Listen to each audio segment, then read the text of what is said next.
কলকাতা, ক্যালকাটা। তো আমি একটা কমপ্লেন নিয়ে আসি মাননীয় মেয়রের কাছে। একটা এক কাটা কিছু ছটা প্রপার্টির ওপরে, জাস্ট আমার বাড়ির সামনে একটা 5 তলা বিল্ডিং তৈরি হচ্ছিল, মানে একটা প্ল্যান স্যাংশন হয়েছে। দেখে আমার ডাউট হতে আমি মেয়র সাহেবের কাছে নিয়ে আসতে, উনি উইথ ইমিডিয়েট এফেক্ট যত যা কাগজপত্র এবং সব বার করলেন, এবং দেখা গেল যে সরকারি নথি মানে আইবি কপি কর্পোরেশনের, সেটা ট্যাম্পার করা হয়েছে। উনি দ্রুততার সাথে সেই আইবি কপিটাকে কারেকশন করালেন। এবং শুধু এটা নয়, আমি হাইকোর্টে যে মামলাও করেছিলাম রিট, সেখানেও কর্পোরেশন থেকে সাবমিশন হয়েছে যে প্ল্যানটা উইথড্র করা হচ্ছে। মানে এই দ্রুততা যতটা মানে দ্রুত বেগে করা হয়েছে, এটা সাধারণত হয়ে ওঠে না। যদি বিল্ডিং চালু হয়ে যেত, এরপর হয়তো কমপ্লেন আসতো এই দেখে পড়ছে বা এই করছে বা মেয়র সাহেবেরই গন্ডগোল। আমি কোনো অ্যাডভোকেট হয়ে কোনো প্যানেলে নই, কোনো কিছুতে নই, আমি কর্পোরেশনের এগেনস্টেই রিট করেছি। কিন্তু ওনাকে অ্যাপ্রোচ করতে উনি দেখলেন এবং কারেকশনও করালেন যে কিভাবে আইবি কপিকে ট্যাম্পার করে, ফোর্জ করে, টেনেন্ট ঢুকিয়ে প্রমোটার এবং ল্যান্ডলর্ডরা কিভাবে করলেন। আমি এই নিয়ে একটা ক্রিমিনাল ইয়েও ফাইল করেছি লোকাল থানায়। উনি আশ্বাসও দিয়েছেন উনি দেখবেন বাকিটা, হাইকোর্টের অর্ডারও আছে প্ল্যানটা ক্যান্সেল। এটা আমরা ইন্টারনাল ভিজিলেন্সকেও দিয়েছি, যেটা কিভাবে কারা কারা এটা আইবি কপিটাকে চেঞ্জ করলো সেটা নিয়ে আমরা ইন্টারনাল একটা ইনকোয়ারিও দিচ্ছি এবং ভিজিলেন্সকে। একটা রেসিডেন্সিয়াল জায়গা ছিল, সেটার মধ্যে এক কাটা সামথিং, সেটাকে ট্যাম্পার্ড করে যাতে অনেক 142 করে তার মধ্যে ফলস ভাড়াটে ঢুকিয়ে এটাকে 5 তলা একটা প্ল্যান স্যাংশনের জন্য দেওয়া হয়েছে। উনি তারপর হাইকোর্টে যখন গেছেন, আমি ওর ডেকে পাঠালাম, নিয়ে এলেন আমার কাছে। বলার পর আমি যখন ইনকোয়ারি করলাম, দেখলাম যে এটা পুরোটা আইবি কপিতে ট্যাম্পার্ড করা রয়েছে। উনি ক্রিমিনাল কেস করেছেন এবং সেটা পুলিশ কেস হবে। আমি বলছি উইথড্র করবেন না, আপনার কাজ হয়তো হয়ে গেছে কিন্তু ওটা হবে, কারণ অন্যায় করলে অন্যায়কে ছাড়া যাবে। প্রকাশ্যে এসছে এবং আমরা সেই জন্য এখন সবটাই আমরা নেটে দিয়ে দিচ্ছি। যদি আপনার বাড়ির সামনে আপনি নেটে দেখে নিয়ে আমাকে ওই সাথে জানাবেন যে এটা অন্যায় হচ্ছে। এটা আমাদের মানে এটা বহু বছর ধরে কর্পোরেশনকে আগে ওই জন্য চোরপোরেশন বলা। আমি আসার পরে চেষ্টা করেছি মুখ্যমন্ত্রীর নির্দেশে যে এইটাকে ঘোচানোর জন্য আমরা এই স্টেপ গুলোকে নিয়ে যে সবকিছু অনলাইনে করেছি, সবকিছু ওয়েবসাইটে দিয়ে দিচ্ছি। তার কারণ এটা যাতে আর কোনো এই কাজগুলো না। এবার টক টু মেয়র বসে করছি, 1 ঘন্টা তো আমারও কাজ আছে, আমার মেয়ে চলে যাচ্ছে তাড়াতাড়ি, কিন্তু করছি কেন? যে এইটার থেকে এই যে মানুষগুলো ডাইরেক্টলি বলছে, আমরা জানতে পারছি সবসময় বেশিরভাগই মানুষ ভালো। 1% মানুষের জন্য একটা প্রতিষ্ঠান বদনাম হয়, 1%। 99% কিন্তু ভালো মানুষ থাকে। পলিটিশিয়ান 99% ভালো, 1% খারাপ। সেই 1% কে আপনারা বারবার করে দেখান, মনে হয় যেন 100%। প্ল্যান তো উইথড্র করে ক্যান্সেল করে দেওয়া হয়েছে, আর এটা হলো কেন? হ্যাঁ, ক্যান্সেল হয়ে গেছে, আর এটা হলো কেন সেটা দেখতে। অ্যাডের এলাকাতে দুটো সমস্যা রয়েছে।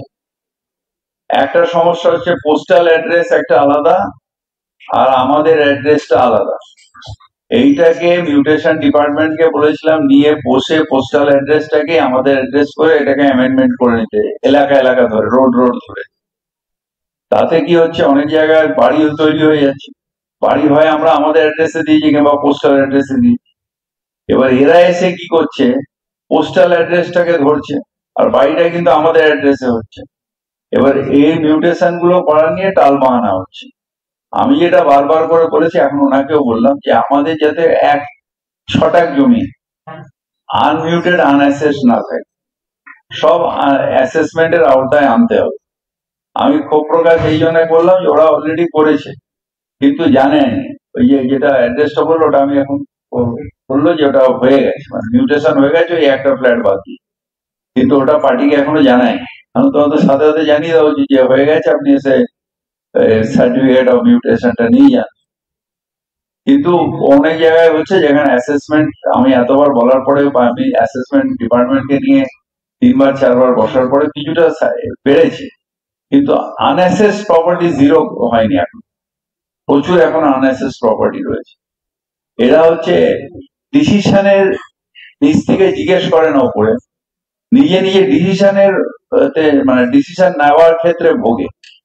আমরা যদি একটা ফাইলে আমার হতেই পারে আমি জানি না, একটা নতুন অ্যাসিস্ট্যান্ট ম্যানেজার এসছে বা নতুন এসছে, সে হয়তো নাও জানতে পারে, সেটা অন্যায় না। তো সেটা তো ঊর্ধ্বতম কর্তৃপক্ষ যে স্যার এটা কি করবো, ফাইলটা পাঠিয়ে দিলে তো উনি ডিসিশনটা দিয়ে দেবেন, সেইটা না করে চুপ করে বসতে হয়।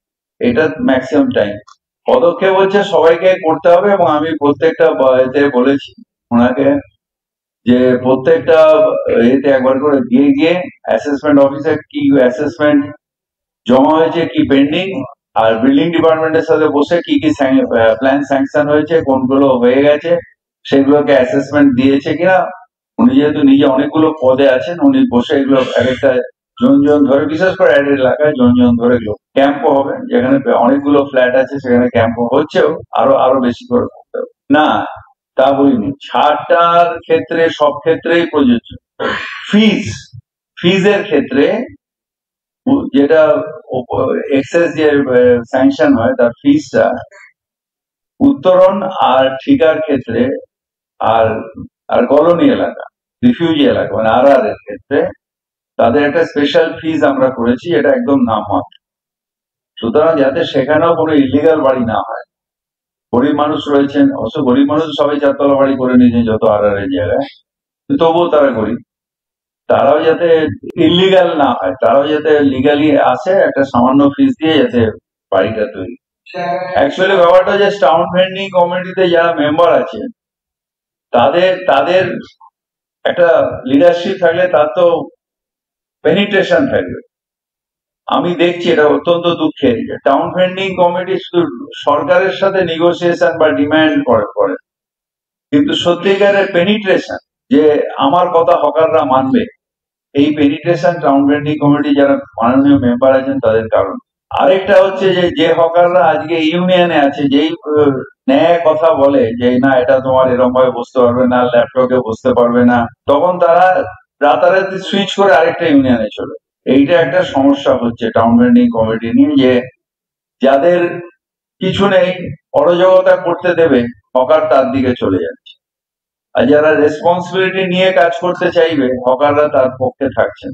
কারণ সে ঠিক বলছে তো যে 1/3 এর বেশি বসবে না, ঠিক মতন করে বসবে, মেনটেন করবে, যা সুপ্রিম কোর্টের গাইডলাইন আছে সেটা মানবে।